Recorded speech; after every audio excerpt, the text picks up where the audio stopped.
Everything good?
I got you. That's cool. Yeah. I just stick these in here. Oh, okay.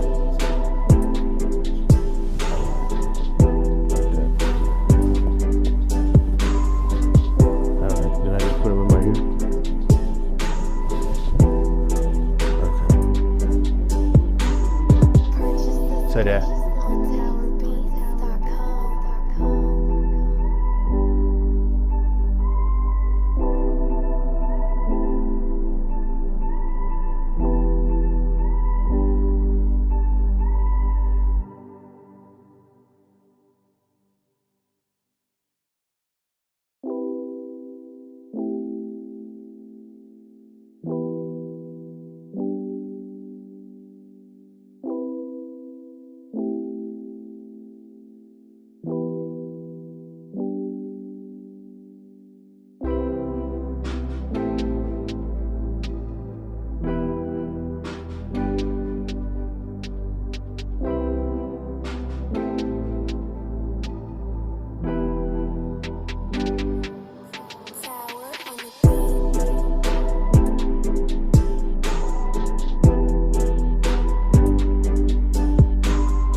want to welcome y'all to part 3 of a town hall series in which we're dealing with youth violence in the community. My name is Van Turner. I'm the president of the Memphis branch of the NAACP, and I'm just elated to have the guests that we have this evening. As you all know, this is a wrap-up of a 3-part series in which we've been dealing with violence in the community. First, we apologize for the delay. We had some interviews prior to the town hall, and we wanted to make sure that we handled those interviews and made sure that we had all of those things in order. Furthermore, we were supposed to be joined, and she may pop in, the Memphis Police Department chief, who is C.J. Davis. As you all know, that there's a missing 2-day-old child in the community, and they're working very hard to find this young child. We know what happened with the mother, and the child is still missing, and so Chief Davis is working very hard to locate that child and make sure that child, who's only 2 days old, is okay and can be returned back to the family safely. So we know that she's busy doing that, and if she's able to pop in, we will allow her to pop in. I want to go ahead and introduce the 2 great individuals who are here with us now. I want to first introduce Miss Mia J. Miss Mia J is the longtime life partner of young Dolph, whose real name was Adolph Robert Thornton Jr. As we know, he was tragically gunned down here in Memphis on November 17, 2021. But before then, he had a very wonderful life with Miss Mia J. And Miss Mia is an entrepreneur and someone we should love and admire in her own right. She is an entrepreneur. She is the founder of The Mom and CEO. And essentially, she's become a serial entrepreneur while also being a full-time mother. She graduated with a BS degree in real estate finance from the University of Memphis in 2012. After her graduation, she became an affiliate broker and worked for a boutique commercial real estate firm. She's also the founder of Fresh Start Kids, Inc., and has published a book. The first book is called No Way Trade You Can't Have Your Way, Fruit Instead of Junk Food Today. She's gone on again to found a number of organizations, and Black Men Deserve to Grow Old is an organization of consequence, and we'll be speaking more about that organization this evening as we talk with Miss Mia J. Also, we have with us U.S. Marshal Tyrese Miller. U.S. Marshal Tyrese Miller is the marshal, and of course his office is the office that is responsible for capturing the young men who tragically murdered young Dolph. February 2020, Marshal Tyrese Miller was nominated by the President to be the U.S. Marshal for the Western District of Tennessee. He's the 39th United States Marshal of West Tennessee. Prior to that time, he served in a number of law enforcement roles. Currently, he serves the West District of Tennessee, which encompasses 22 counties, with the main office here in Memphis. Also, prior to his law enforcement stint, he is a veteran. He served in the U.S. Marine Corps, and he holds a BS degree in criminal justice from Bethel University. So we want to welcome our 2 guests here with us this evening. And as you all know, this is part 3 of a series in which we've been addressing violence in the community.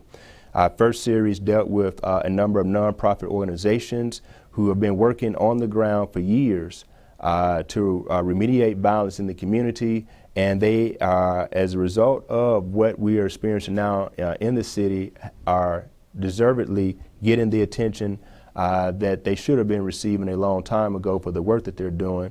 So part 1 of the series was basically centered around how we could address these organizations and better support these organizations. The second series, of course, dealt with the solutions. What can we do to partner with these organizations and to give us solutions to make sure that we're doing all that we possibly can to address youth violence in the community. On this third part of the series, I really wanted to, again, talk with Ms. Mia J. and Marshal Miller about what they're doing in their respective spaces as it relates to violence in the community. And I could think of no other person than obviously the life partner of young Dolph, Miss Mia J. So I want to start with Miss Mia J first. Could you explain, Mia, the mission of Black Men Deserve to Grow Old, and why was it started, and when was it started? So, yes, thank you so much, Leah, for having me here today.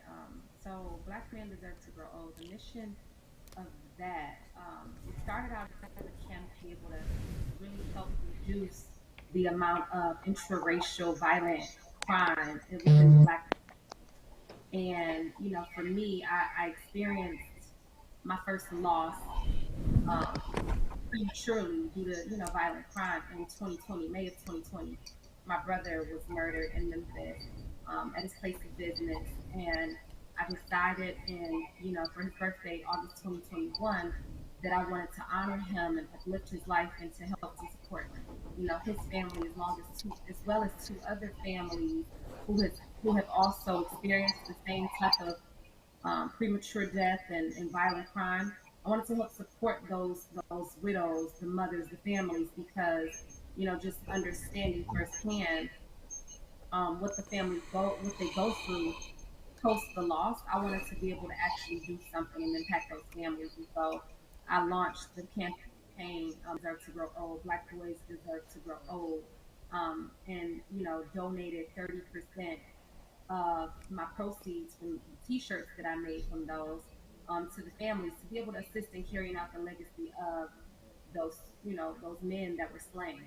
And so that's how it came about, and that's when it came about. Now, this is really a passion of yours. Obviously, when we first met, you were at the boutique real estate firm, and I was at the law firm, and you started out in the real estate industry, and you're still in that real estate industry. But as life would have it, you sort of redirected your path to incorporate this important work. Could you explain to us how has that transition been? Are you able to still balance what you were trained to do in school, real estate, with your assistance with this nonprofit? So actually, I am still in real estate, but I do that very minimally, and it's more so residential, just because for my family, Adolph and I, we made the decision that having a family presence, like me having a presence within my home and making my house a home, and being there for my children and nurturing and caring and cultivating, them, and just my household as a whole, that was more important. So at that point, when I made that decision back in 2015, 2016, when we made that decision, I that's when I started to pursue passion projects. That's when I founded Fresh Start Kids. That's when I wrote No Way Trade. And, I did real estate transactions very minimally, family, friends, just because, you don't want to waste it. You don't use it, you lose it, right? And Mm-hmm. so very minimally I did that. But as I continue to grow and I continue to grow as a woman, as a mother, and realize what really matters to me, prioritize those things that matter, I began to develop other passion projects, so that's Mommy O was birthed from that, because I feel like family is super important. I feel like, modern women, millennial women, um, you know, we're so driven to be CEOs and to be bosses and to be all of these many things. And sometimes we get imbalanced to where the family takes a hit, to where our Mm-hmm. responsibilities and roles within the house, they take a hit. So I started Mommy O, which stands for the Mom and CEO, to be able to help to encourage women like, I feel you, be that boss, do all of those things, fulfill your purpose and everything, but honor your role as a mother, as a wife, as the homemaker, the head of the CEO of your household, and give your kids attention, have cutoff times and things like that. So that's when that came about. And from there, Black Men Deserve. It's like, I have sons, I have a husband, I have a brother, I have a fiance, all of that. It's like I want to do things to advocate us to protect them, and you know, um, not in a way as if, you know, men want to be, they're the protectors, but I wanted to advocate for us to really use our voice and get our community to realize why they're so necessary, why they're needed, and we need to protect and nurture them to be able to protect and nurture us. You know, that's kind of like the storyline of how all of this got started and that transition, how that all occurred. Yes, ma'am.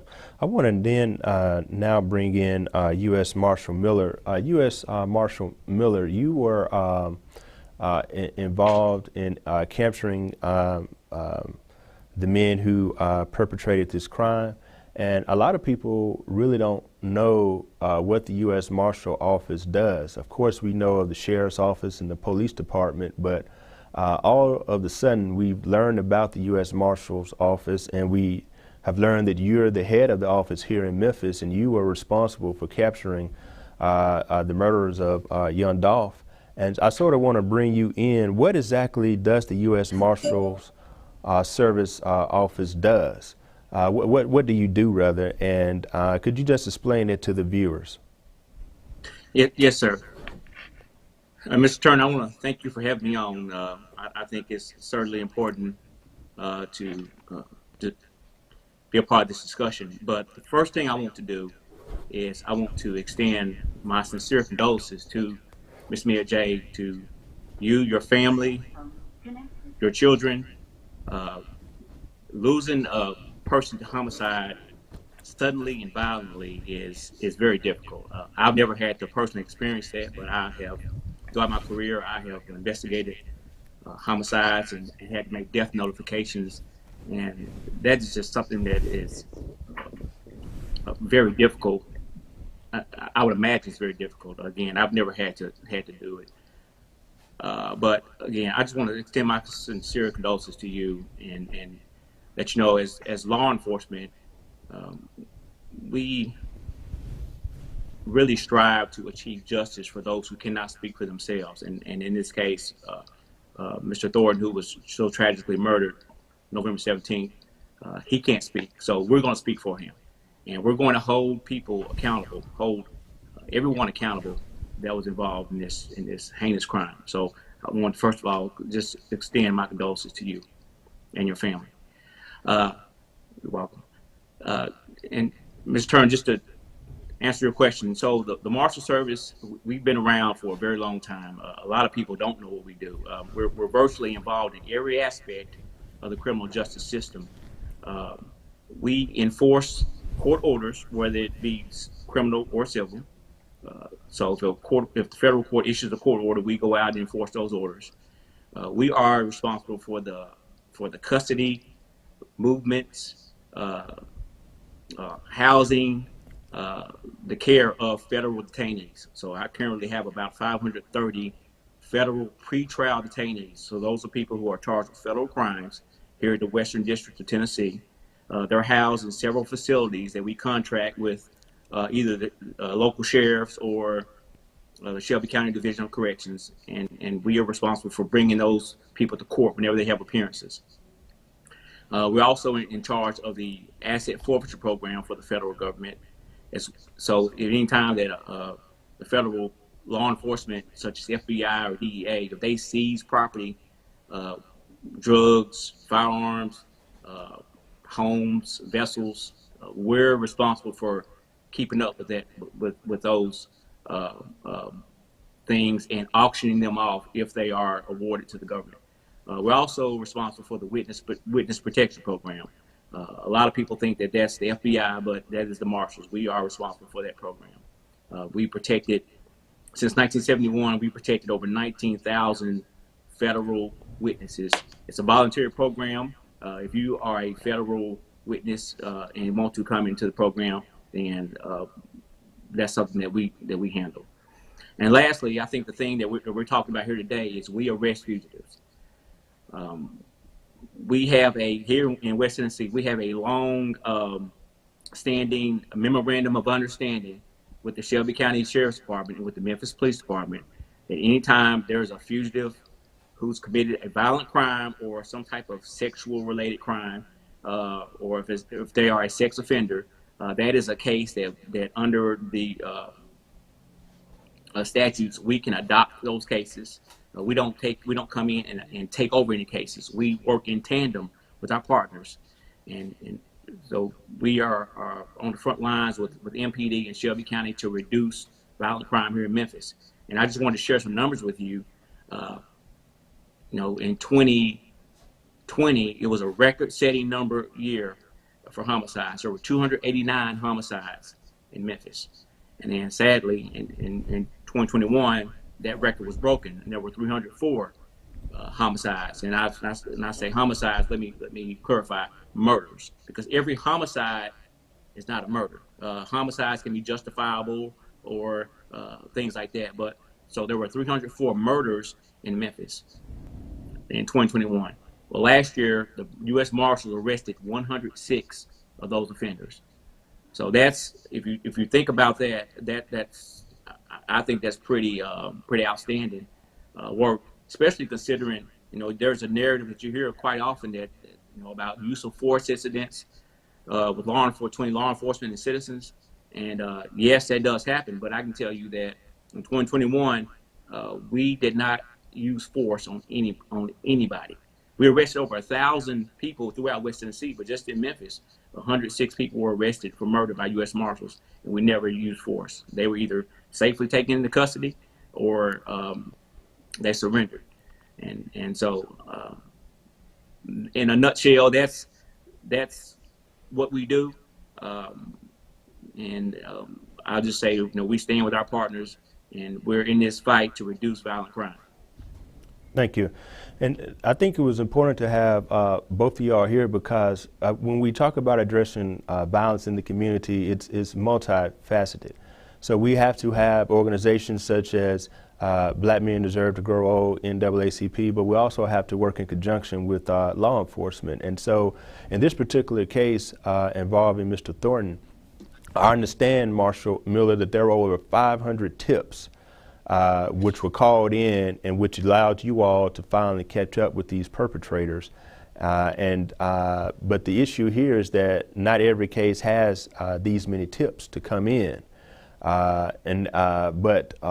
If there was a situation where these tips were coming in, that could go a long way potentially in resolving more crimes in the community. So explain a little bit about the tips and what went into the process. I know this is an active investigation and we won't get too deep into it, but the point here is that if the community speaks up and does what's right, we have positive outcomes with removing hardened criminals, violent criminals off of our streets. Yes, I certainly agree with that. I believe that reducing violent crime is not just a burden that law enforcement should bear alone. Yes, it is our responsibility. People expect results. People expect whenever somebody is a victim of a crime, they expect law enforcement in general to go out and arrest the bad guy. But that doesn't just magically happen. We have to do an unbiased investigation. We have to rules of evidence apply. We can't fabricate any evidence. We can't fabricate witnesses. We need everybody. And so what I mean by that is it's not just law enforcement. We need the faith-based community. We need educators. We need just regular citizens. If you can see something, then you can participate because you can come and talk to law enforcement and tell us what you saw, tell us what you know, and assist us. So in the case of Mr. Thornton, he was killed on November 17th, and we did the case on December 4th. And tips started coming in. But we had the belief that, and based upon information coming from the streets, is that the people who were involved were no longer in the Memphis area. So we knew we needed to step it up as far as how can we get these people in custody. So we made a nationwide announcement, and we offered reward money up to $10,000. We also MPD was able to go in with us, and they offered $2,500 as well as TBI. And so there was $15,000 was put out there. And I can tell you that we received over 500 tips. And, you know, that's just rare. You don't see that type of involvement. And I don't think it was the money alone. I think that, and I know this just from talking to people, that Mr. Thornton was very beloved in the Memphis community.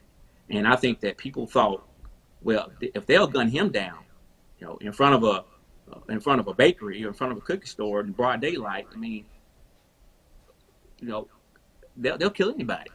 So I believe that really struck a nerve with people, and they really wanted his killers held accountable.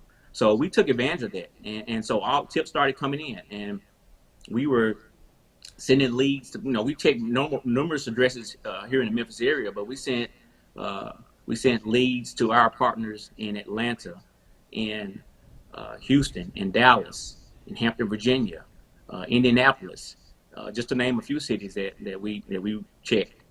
So I believe that Mr. Justin Johnson, since he's been arrested, I will identify him specifically. He certainly was on the run, and we were able to, working with our partners, we were able to make the arrest. But I'm convinced that it happened because of community involvement. Everybody got involved, and I wish we had that type of participation and cooperation on every case, because that proved to me that we can accomplish what we want to accomplish, and that's to hold people accountable. People who terrorize communities through violent crime need to be held accountable. You know, I believe in rehabilitation, but sometimes you know, people just got to be held accountable, and it's our job, law enforcement job, to bring you to court and let the courts deal with you and let the judicial system deal with you. But our job is make that arrest, and you know, we just need more community involvement. Thank you. I want to highlight that point. This community involvement in this case came after the murder. Just think if we had that same community involvement prior to such crimes taking place. So I want to turn back to Ms. Mia J. In your opinion, Mia, where do we start when we talk about trying to remediate and resolve the violence in our various communities? Obviously, this has hit home twice for you, and as Marshal Miller stated, we extend our heartfelt condolences to you. No person should have to go through what you've gone through back to back like you experienced it. But if you would, just based on what you've experienced over the last couple of years, and you're now raising two young children of your own, what do you think we start with addressing and remediating violence in the community? Well, I think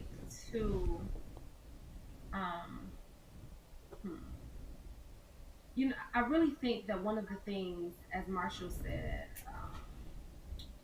we really need to come together more. Like how people came together pertaining to Adolph, that's because they placed the value on Adolph's life. He was valuable, right? He was valuable. He was rich at heart. Like they loved him. He was beloved in the city. But I think what happens is that value doesn't spread across our community, right? This happens to so many other people, and you know, you're not making phone calls. We're not huddling together. We're not coming together to really, you know, try to prevent these things from happening. We're not talking about interracial crime, Black interracial crime. We're not having that awareness on this topic. You know, we're not hitting it enough. We know that it exists. It's almost like we're immune to it as a community. Like, oh, another person has died, rest in peace, you know? But I think that we really need to have more conversations, such as, you know, what you posted on this platform of what can be done, and having the community gather and band together, just as they did when it was time to bring the killers of Dolph to the carpet, right? I think we need to do more of that.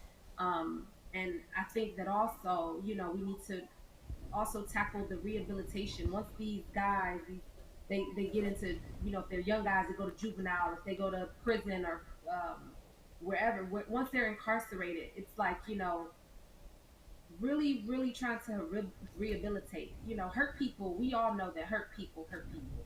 And it's some hurt that's existing. It's some trauma. It's some mental issues that these people are going through, and before they're released out into the streets, just for good behavior or maybe performing a task in jail, like, are they really ready mentally to be back amongst the community, right? So doing some rehabilitation, I think.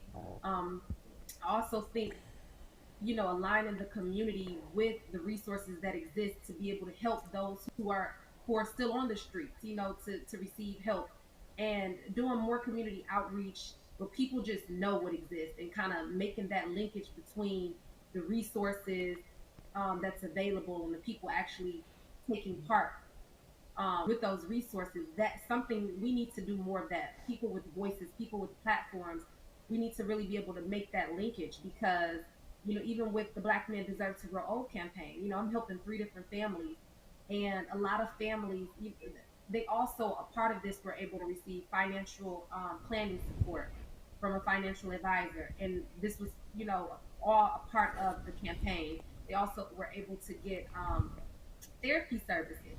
And I think that, just, I would say one of the 3 families, they just couldn't find the time to do it, right? They just couldn't find the time to do it, so overwhelmed with life. And I think just making these things easier, because, some people are like, oh man, like, they didn't want to do it, I'll take it, that want to get mad, but I just further understood that that's just how much heavier life is. So how much easier can I make this to where they feel like they have the time? Because within our community, it's a whole lot of understanding and grace that has to be shed for people to really partake in what's available, right? So I just think that it's a lot of conversation, it's a lot of outreach, it's a lot of rehabilitation. It's just, and it goes even deeper than that. But those are my top 3 things that I think that, let's get started on some of those, and then go deeper from there. Maybe then getting put politicians involved, to speak on what type of laws or what type of things can be put in place. But that one to me would be more so a last thing to me, just because I wouldn't want to advocate for a law or some sort of statute that could also become a catch-22, because our community is layered, so many dynamics, need further things that create further problems. We really need to get to the root of the why we're doing this to one another. Why are we not valuing one another? So, Thank you so much, Mia. I think all of those are well received, and we just appreciate how powerful you are in really being able to speak up on issues like this, and still we know that you and your children are grieving. And so we appreciate you for being with us this evening. We appreciate all that you were doing prior to Dolph's murder and what you continue to do afterwards. I want to now bring in Chief C.J. Davis. She's the first African-American female police director for the city of Memphis. She comes to us with a long history of experience from Atlanta and also Durham, the Durham Police Department. She has a Bachelor of Arts degree in criminal justice and a master's degree in general administration. She has about 20, she has her husband, who's retired law enforcement. He has a number of years, also served in law enforcement. He's retired, and she's a mother of 1 daughter. And so, Chief Davis, want to bring you in. We talked about the increased homicide over the years, but now we're also talking about solutions. For instance, there were 500 tips in this case to catch the murderers of young Dolph. Ms. Mia J. talked about how we can support the families who are in these communities which are challenged and are suffering with wraparound services. Her organization now assists 3 families in the community. Perhaps through the community involvement and through what's being shared now in the Memphis community, we can support that effort as well to help Mia assist more families and help her do the work that she's trying to do here in Memphis. We want to turn it over to you, Chief Davis. You are at the helm of the organization that is tasked with resolving these homicides and getting these numbers back down. And I know that's a heavy task, and we support you, and we're going to help in every which way we can for you to achieve it. But at this particular stage, what do we need to do? What would you like to see us do in order to better support this effort that you are undertaking to try to resolve and remediate crime in our community? So first of all, thank you, Van, for allowing us to be here for this very important discussion, I was determined to get on this call because all too often we hear reports and we hear various individuals, talking about what's happening in our community, but we need to back it up with solutions, and we need to work together and identify the real issues in our community. And I think Mia J, condolences continue to go out for you and your family. I'm here with Chief Jones. Assistant Chief Jones was very involved in the investigative aspect and working with the Marshals to make the arrests that we did in the young Dolph murder. So he's here also to just share some of the work that we're doing.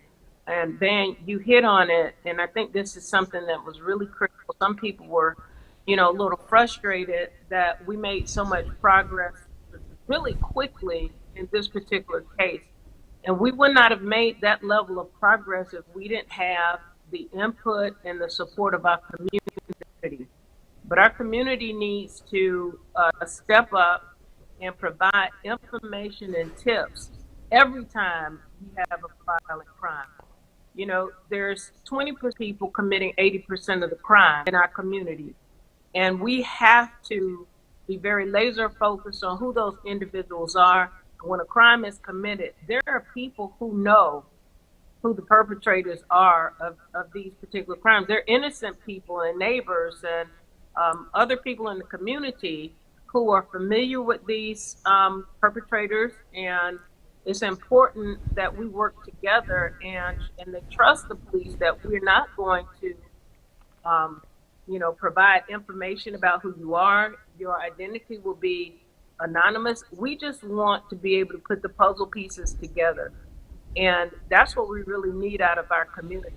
But we talked, and I heard you all talking about various wraparound services. We're constantly talking about what the problem is, and we don't really deal with the symptoms of this problem that we have in our community. And many of the symptoms have to do with our education system, with children that are brought up in families that are exposed to family violence, domestic violence, community violence, and children will be what they see.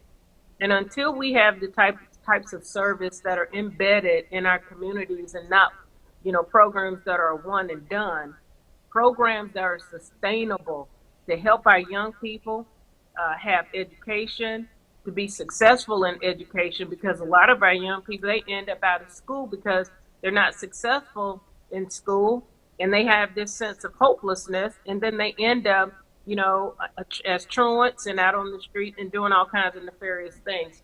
So what's really important to us is that we work closely with our community, and our community know that the police department is here as servants to our community, that we are public servants, that we're here to protect, and we are here to serve. And if you see any of my officers who aren't doing that, then we need to know about it. I appreciate that. And so we are now at a point where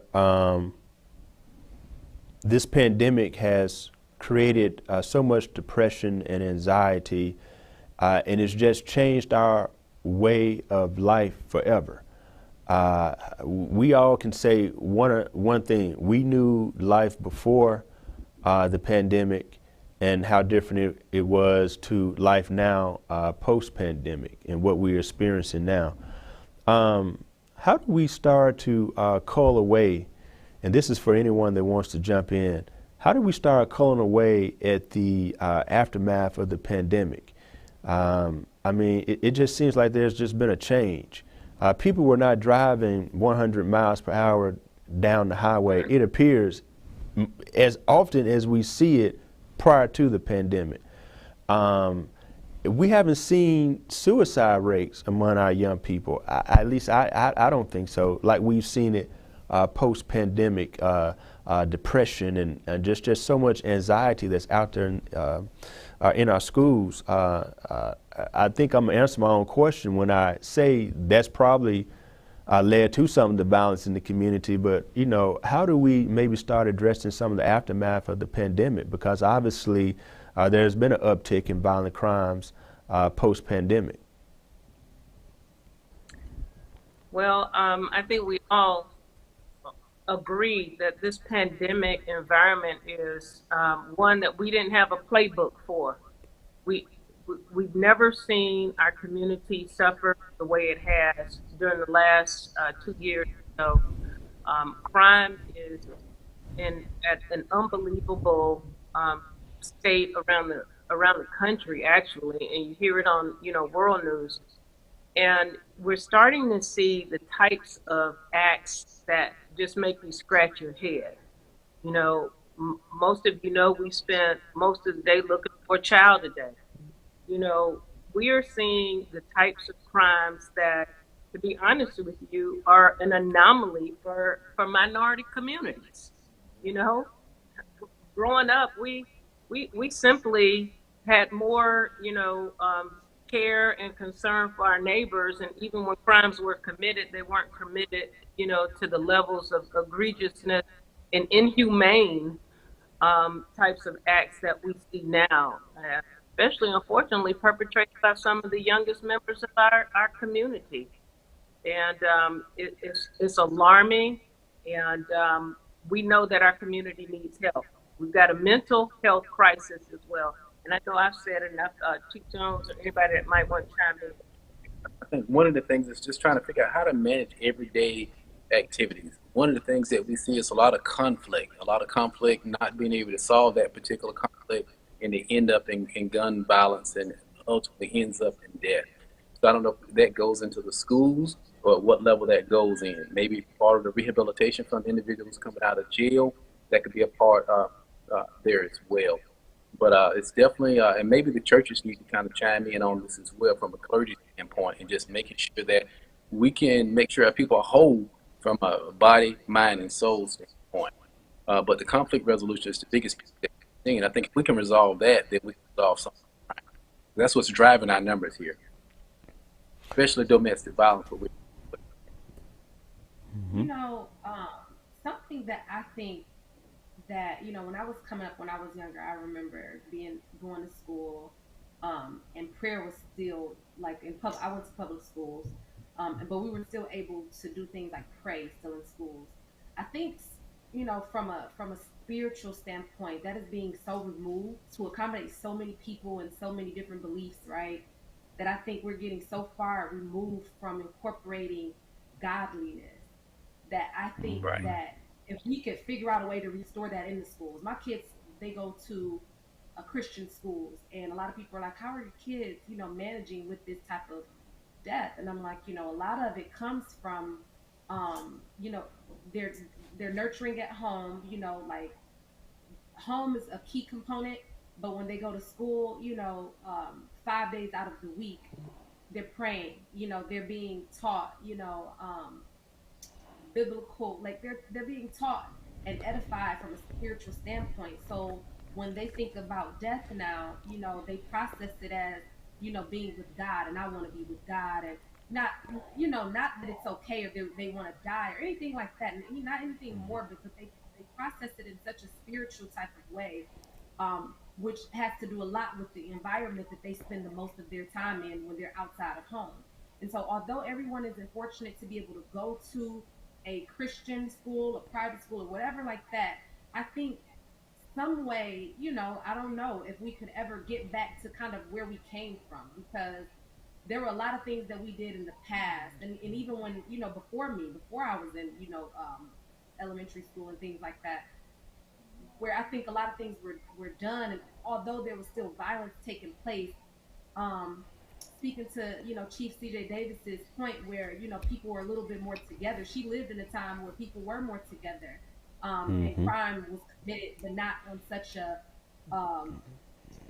hateful type of way. Like, it probably was something like two people had a quarrel, but, it was maybe something that really, it was some reason that they felt that it was a reason, not just purposeless, right? And I don't think don't take me wrong, no death is going to be purposeful for real, because it's probably always some sort of like, let's remedy this so it doesn't result in a death. However, I think I can restore that spiritual element to our community, like tap back into it and not get so far removed from it. I think that could probably help as well. Yeah, that's an excellent point. Go ahead. Yeah. Okay, I was. Did I cut anybody off?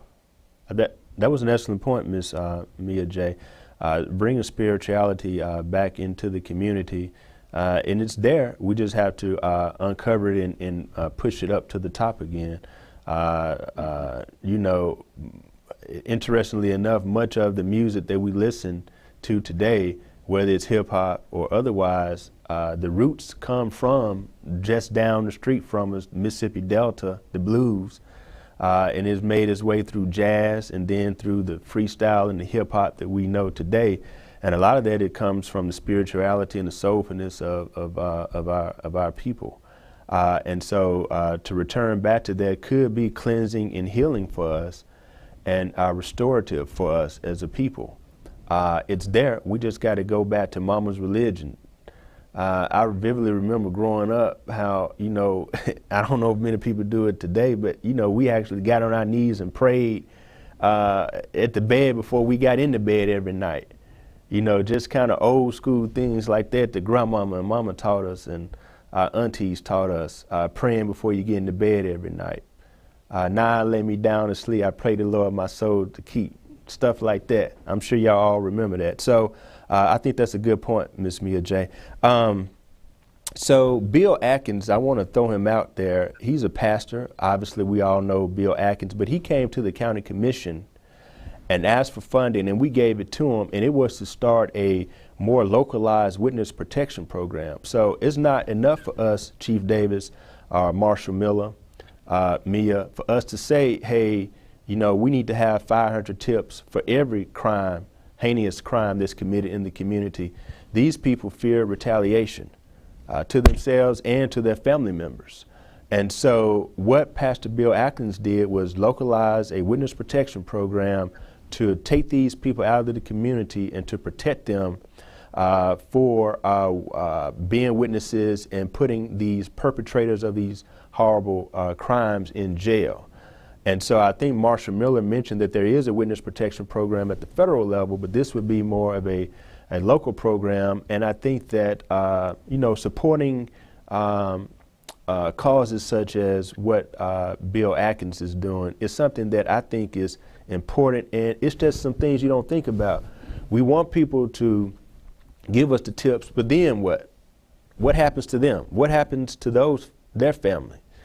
And so I think this is a wonderful program that Pastor Atkins has started. Again, we supported it at the county. What other programs do you think we should be looking into, innovative, creative programs which we could support in the community to, you know, get at the heart of the issue? We say childhood trauma, traumatic experiences, ACEs, acute childhood experiences. How can we better address that in the community? How can we better address people who want to come forward but are afraid to come forward? How can we better address young men who want to get out of gangs but can't get out of gangs? Are there programs that you know of and we can support? And if so, could you share that with us? Well, I can tell you that there is a program that is currently being supported through the mayor's office. One of them is Manhood University. I know you all are familiar with Manhood University, but the other one is about launch, and it's a collaboration, not just with the department, Manhood University, and also one of our school principals on how we help our young people get various types of training with soft skills, conflict resolution, because a lot of what we see out on the street are the result of young people who have conflict with each other. And unfortunately, there's so many guns on the street now. Our young people are influenced so much by what they see and what they hear on social media that they act out and they resolve conflict in very violent ways. So The juvenile court system right now has a program. I went to one of their sessions last week, and it was so compelling because there were probably 35 young people who had committed some type of low-level offense, but you could tell that these were young people that if someone had not intervened, they're well on their way into something more serious. So they had several other individuals who had been justice involved, young men who had been to jail, young men who had been shot, young men who had committed egregious acts that literally stood there before that room and talked to these young men about, you know, how important it was for them not to head in that direction, that that was not the path that they wanted to take, that they had a life-changing opportunity right then. I think there needs to be more conversations like that. It was very compelling for someone like me who's been in this business for a long time. We don't see enough of that. And we want to expand those programs. So Van, to your point and to your question, we plan to utilize some of those speakers. We plan to bring more young people, especially in our more vulnerable communities, into forums like that, especially our young people who are at risk, so they can hear from people who have made these big mistakes in their lives and really talk about their wounds. I'm talking about physical wounds, mental wounds, and really wounds that have impacted them for their entire lives, and try to encourage them not to go in that direction. Well, that's wonderful. I think that's an excellent point. I think that's an excellent point, Chief Davis.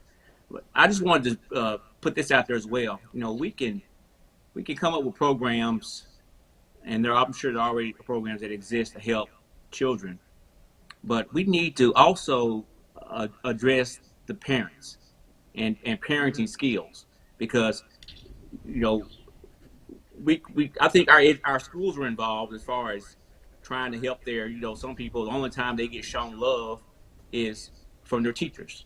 And, you know, as law enforcement, we can do everything we can to try to help them with programs, but the government can only do so much. It's going to take accountability by the parents. It's going to take more parental involvement. And I think back to, you know, around this time last year, the Marshals, the TBI, and Department of Children's Services, we did a statewide operation to recover or find missing children. And it blew me away when I learned this, but at the time, there were 240 missing children. Now, these are kids that are in Department of Children's Services custody, but for some reason, they had ran away. Some had run away for, again, various reasons. So we did this statewide operation, and we found here just in West Tennessee, and predominantly in Memphis, 52 kids who were DCS kids. They were out there being trafficked for sex. They were had been pretty much living with gangs, because children are going to search for love. And if they don't find it at home, they're going to find it in the streets. And that's how gangs, that's typically how they recruit, is they say, hey, I'll show you love. And, you know, they'll give them a few dollars to, you know, buy them some nice sneakers. And, hey, go in here and break in this car for me, you know, break in this house for me, because the gangs know that the juvenile crimes are not as harsh as adult crimes. So I said all that to say, why do we have so many missing kids that are out there? And why are these parents doing more to try to find out, hey, where's my child? Because a lot of these kids, they didn't want to go home because they said, well, my mom don't care about me being out here. You know, she don't want me at home. And they felt like street life was better for them than being at home. And that's stuff like that keeps me up at night. And so I think we need to, as we search for answers, I think we need to find out, or at least need to delve into, how do we educate our parents? How do we get them to be better parents? I mean, it's really just what it boils down to is we need more accountability, because we can't, you know, at the end of the day, they're going to go home and they're going to sleep. They're going to be sleeping in the beds and eating meals at home. And that's, you know, we only have them for a certain amount of time, and then they're going to go home, and then what? So we need to figure out that piece as well. Yeah, I think that's an important point, and something that Chief Davis indicated and said, you know, Tennessee has one of the most liberal gun laws in the country. Essentially, you don't have to have a permit now. You don't have to be trained to have a firearm on your person. And many of our car break-ins are a result of individuals breaking in cars to retrieve weapons. And so it's like we are yelling to the top of our lungs, we don't need more liberal gun laws. And yet when you know, those pleas get to Nashville, they do exactly the opposite thing, which then becomes a problem for all of us, because as was stated earlier, you know, people are able to get guns like they can walk down and get a lollipop or now later at the candy store spot, you know. I mean, that's just how easy it is.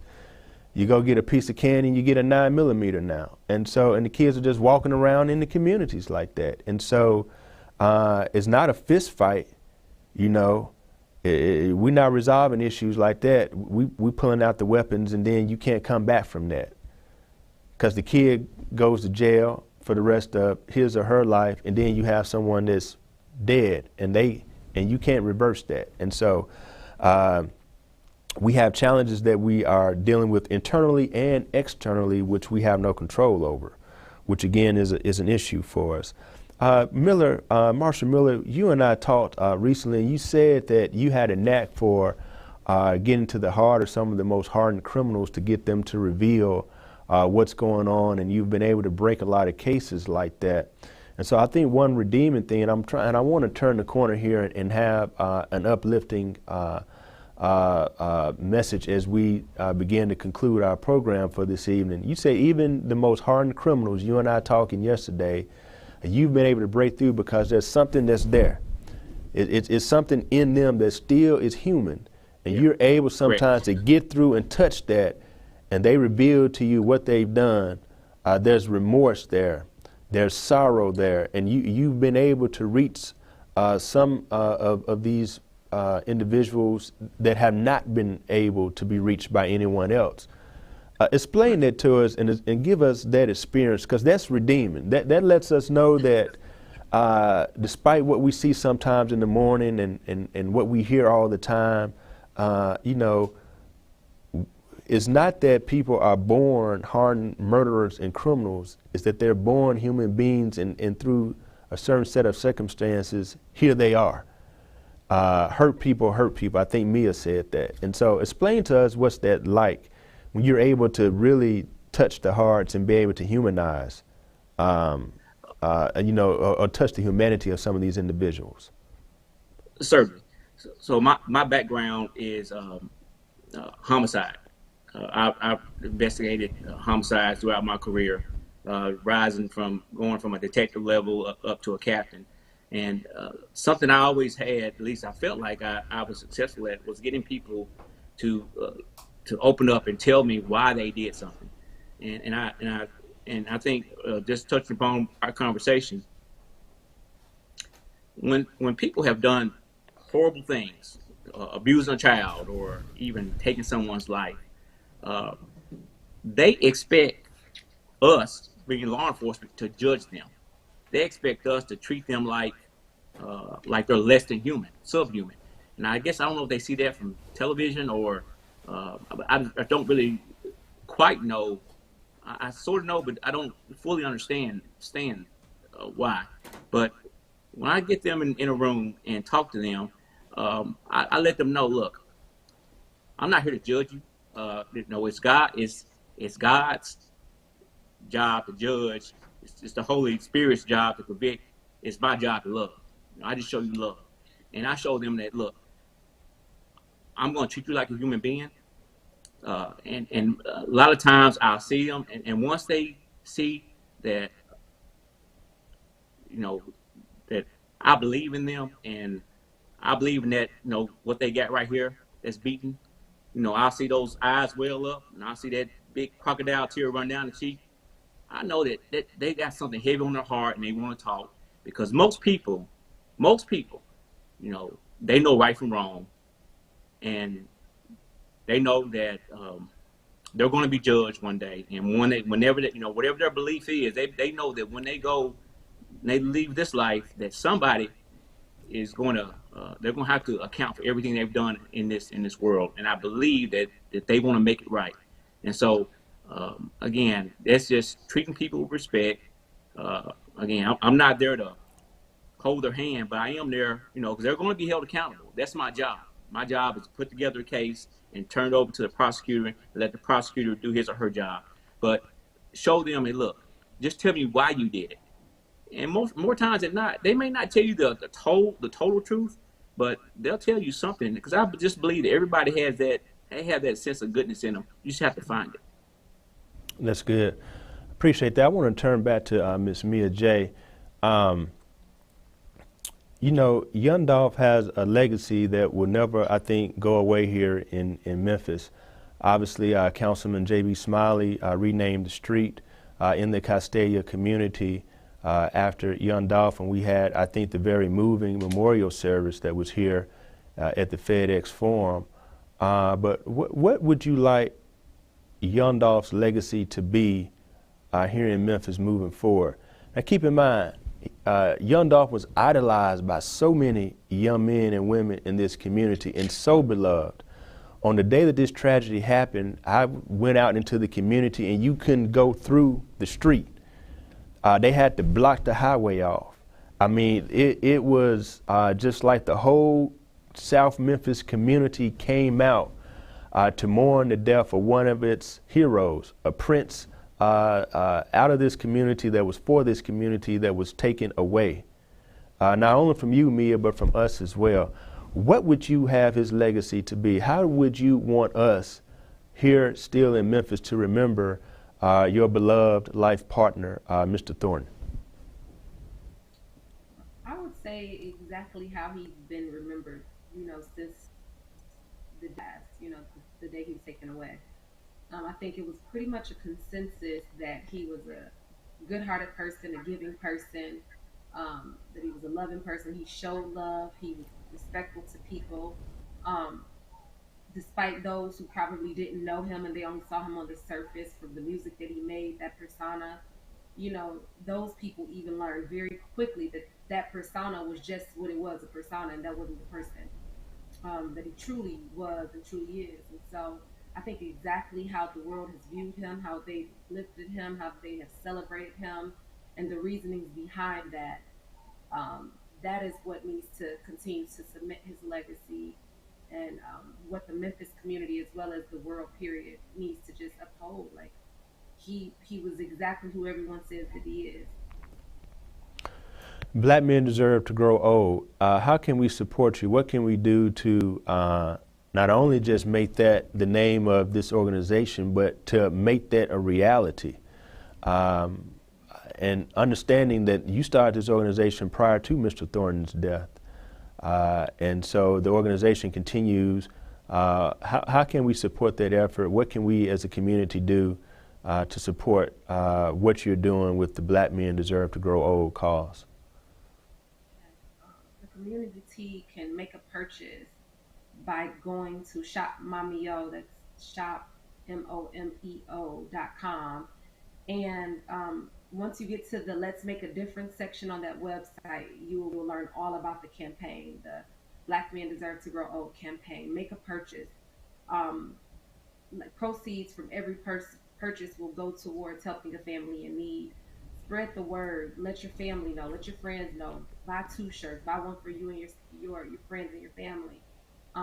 When we present advocacy opportunities, partake in them.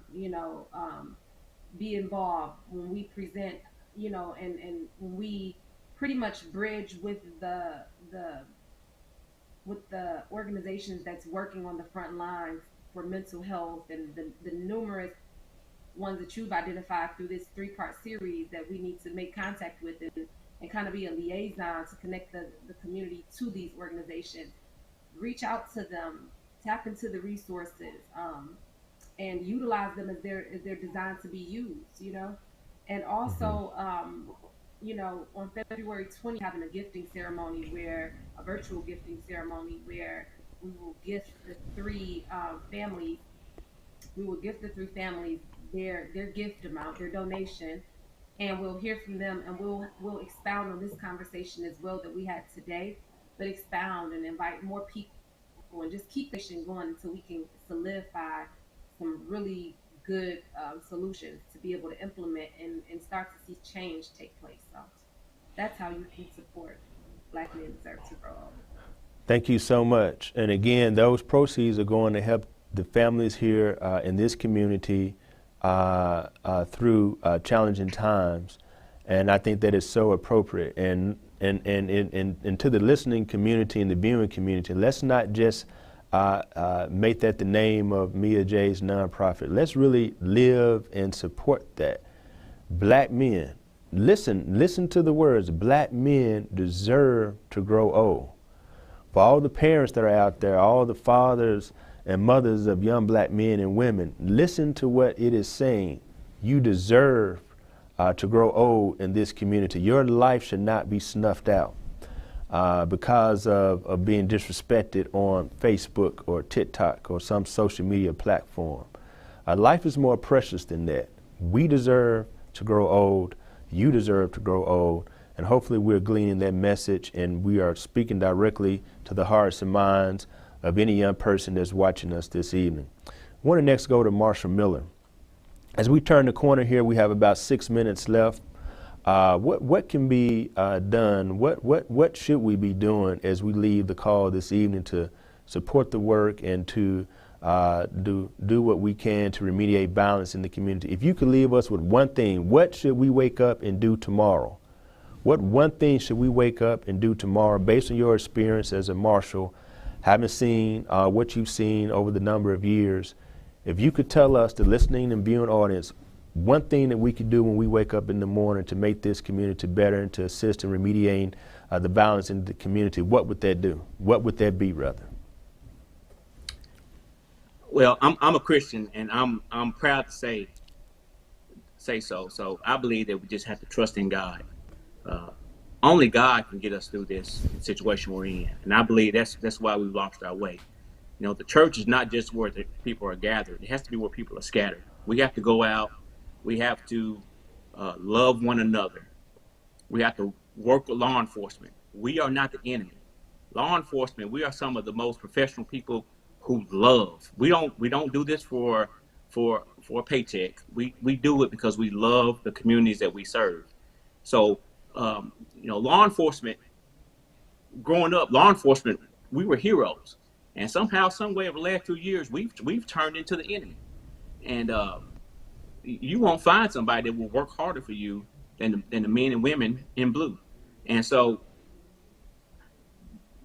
that one thing I would say is just love one another. And that's includes everybody. Love the person in front of you. Don't just love the person who you know. Don't just love your friends. Love the person in front of you. Work with law enforcement. We're all in this together. And the only way we're really going to get out of this is by working together. Chief Davis, are y'all still searching for the young 2-day-old child? Yes, we are. Update. Just thinking about a child that's only 48 hours old that is whereabouts unknown. It's really heartbreaking. Speaks to what you're talking about. And even Jay said it. It took some things out of our school, out of our community that really was the foundation for who we are as a community and as a people. And even Tyrese, and I've gotten to call Tyrese by his first name. And I haven't been here that long, but he's a God-fearing man. Chief Jones is a God-fearing man. We are God-fearing people, and we know how important it is for us to come together and try to take care of our community. Because not only do we wear these uniforms every day, it's what we do, and it's not who we are. Who we are people who come out of minority communities, suffering communities, and we want people to know that this work is really about trying to save our young people, trying to save our community, trying to reduce crime, and trying to help our young folks know that there is some other life that they can have it, they can reach it. So I appreciate the relationship. This is a snapshot in time. You may not have leaders that are willing to say that they're Christians in public. You may not have leaders that really have a stake in the community and are vested in our community. So this is a good time for all of us to come together and really talk about what it is that we can do collaboratively to move the needle and change things in our city. Thank you so much, Chief Davis. Well, ladies and gentlemen, I think this has been, I think, a very informative and powerful third and final town hall with the Memphis branch of the NAACP. We still continue to mourn with you, Mia. We want to tell you here that we love you and we thank you for giving so much of yourself, even as you grieve and work through losing your life partner. And we're here to support you. And on behalf of the NAACP, we pledge our support to you locally, and we'll be speaking with the state conference as well as even the national organization to see what we can do to support the effort because, as you've stated, black men do deserve to grow old. I want to thank you, Chief Davis, for the work that you're doing. It's not easy. We know that there are internal and external challenges that you're working through, but you're doing it with grace, and you're doing it with a smile, and you're doing it knowing that you got to get up the next day and face whatever we have to face as a community as it relates to the issues of violence and crime in our community. And we thank you. We thank you as well, Marshal Tyrese Miller. We didn't know all of what you did until this evening, and I'll be the first to say that. But you are responsible for capturing the young men who committed this horrible crime, and we thank you and we thank your office for doing that, because that was important for this community to have closure to this case and to bring the perpetrators to justice, because I think that is something that we had to see, we had to know, and we had to experience for us to move on. So again, on behalf of the Memphis branch of the NAACP, we thank you, Mia J. We thank you, U.S. Marshal Tyrese Miller, and we thank you, Chief Davis, and your second in command for joining us this evening. If you want to find out more about the Memphis branch of the NAACP, please visit us at 901 or call us at 901-521-1343. Y'all have a good evening. Thank y'all for joining us. Good night. Thank you. Good night. And cut. That's a wrap.